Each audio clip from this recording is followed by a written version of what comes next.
All right, let's dive right into this. If you're targeting Delhi University for 2026, you probably already know that the admission process can feel like a massive, confusing maze. Today, our goal is simple. We are completely demystifying the DU 2026 admission process, the CSAS portal, and that whole NEP roadmap. We're going to break down exactly what you need to know. No fluff, no jargon, so you can confidently secure that dream seat. So let's kick things off with the absolute biggest question on everyone's mind. Do your Class 12 board marks actually guarantee you a seat at Delhi University? I know, parents and students literally lose sleep over this every single year, stressing over every fraction of a percentage point in their final board exams. Well, go ahead and take a massive deep breath, because the answer is a big, bold 0. That's right. Under the standard DU admission system through Cuet, your Class 12 board marks have exactly 0 weightage in the primary merit calculation. Just pass your 12th grade exams, and from there, the whole shebang is all about your Cuet performance. Okay, so here's our roadmap for this explainer. We're going to cover the core admission rules, bust some wild DU myths, outline the brand new rules for 2026, explain the actual degree types, and map out the admission timeline step by step. By the end of this, that initial confusion is going to be completely gone. Section 1, the core admission rules. Let's get the absolute, foundational, non-negotiable rules out of the way first. You're going to hear 2 huge acronyms thrown around a lot, so let's quickly define them so we aren't left behind by all the bureaucratic talk. CSAS, that stands for the Common Seat Allocation System. This is basically the central online portal where all the DU admission magic actually happens. And NEP 2022, that refers to the National Education Policy Framework. That's the system that completely governs how the new, super flexible 4-year degree structures work at DU now. Now, this brings us to the golden rule of DU admissions. Listen closely, because this trips up thousands of students every single year. Your CUET subjects must map exactly to the subjects you actually studied in Class 12. If you take a CUET exam for a subject you did not study in 12th grade, its value is absolutely 0. DU simply won't count it. Seriously, even if you score a 100 percentile in history on the CUET, if you didn't take history in 12th grade, they literally throw that score out of your merit calculation entirely. No exceptions. Section 2, busting DU admission myths. All right, let's shift gears and clear up some of the most common misconceptions that mess up even the smartest applicants. First up, let's contrast the standard CUET route with the non-CUET routes. Standard CUET is for your regular, daily college experience, operating strictly on your entrance exam scores. But hey, what if the CUET doesn't go your way? DU actually offers non-CUET routes too, like DU Seoul, the School of Open Learning, and NCWB, which is specifically for female residents of Delhi. These are weekend classes, and get this, admission here is based purely on your 12th marks, no CUET required at all. There are also certificate courses for foreign languages that function entirely outside the CUET system, so you definitely have options. Let's rapid-fire bust 3 more major myths right now. Myth number 1, you're stuck in your 12th grade stream. False. Stream switching is totally allowed. A science student can absolutely pivot and pursue BCom honors as long as they meet the basic subject eligibility, like having math. Myth 2, taking extra CUET subjects might lower my average. Also false. DU only looks at your best mapped scores. An extra subject with a low score or a rough general test score won't hurt you at all if your specific course doesn't require it. And myth 3, the BA program is just a backup option. Absolutely 100% false. And we're going to dive into exactly why that is a real game changer in just a minute.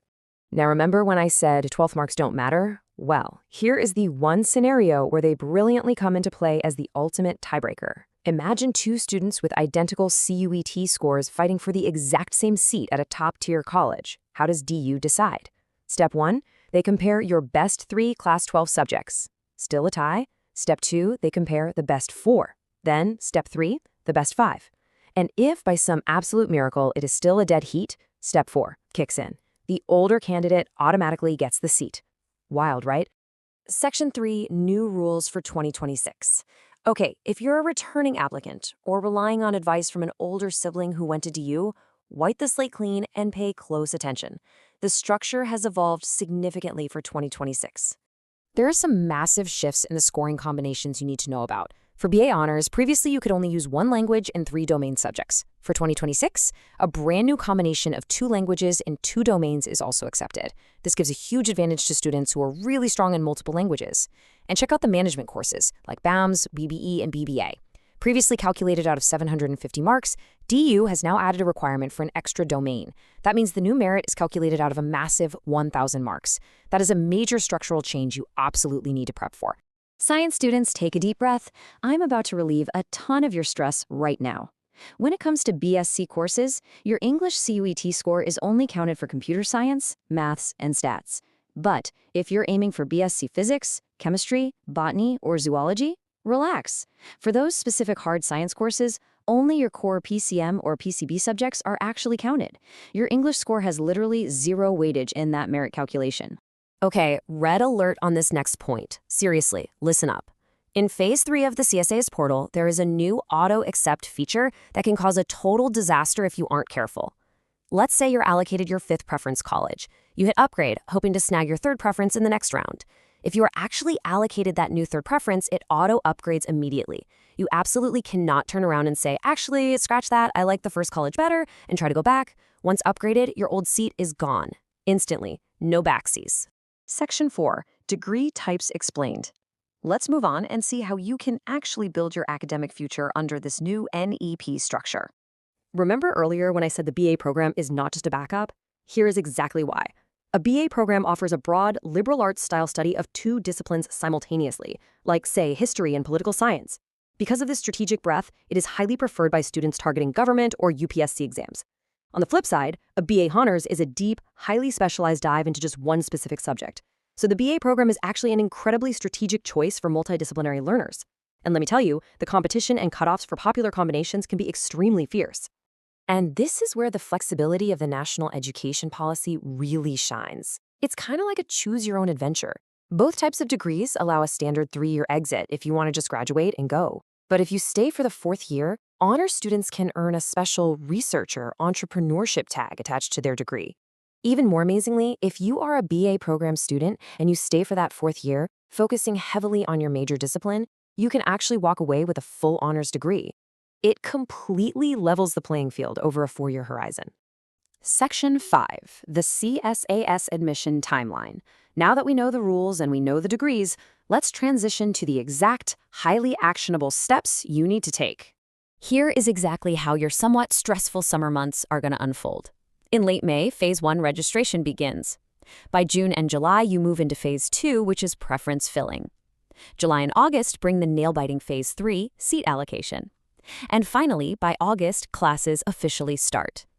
Mapping this out right now helps you understand the chronological journey ahead so you aren't caught off guard when the deadlines start hitting. So what do you need for Phase 1 right now, literally today? Here is your highly actionable checklist. Get these 5 exact documents ready to go. Your class 10th and 12th mark sheets, your CUT scorecard, your updated category certificate if that applies to you, the exact same passport photo and signature you uploaded for the CUT exam, and any sports or ECA certificates. Don't wait until the portal is lagging and crashing in May. Get these perfectly scanned and saved to a folder on your desktop today. Moving into Phases 2 and 3. Step 1 is your ultimate strategic move. Fill out as many college and course preferences as practically possible. Seriously, if you only list 3, you might not get a seat at all. Next, DU will provide a simulated rank based on your preferences to show you roughly where you stand against the competition. Then, when a seat is finally allocated to you, accept it immediately to stay in the system. And finally, verify your documents with the college and pay the fees to lock that seat in. Just a quick heads up, so families aren't completely surprised during portal registration, there are some slight nuances to the application fees. While the standard fees apply to most, if you're applying through the ECA or sports quota, expect an extra 100 rupees. And if you're applying for specialized trial-based courses like BFA, music, or BSc physical education, there's an extra 400 rupee fee to cover those physical trials. Just keep that in mind.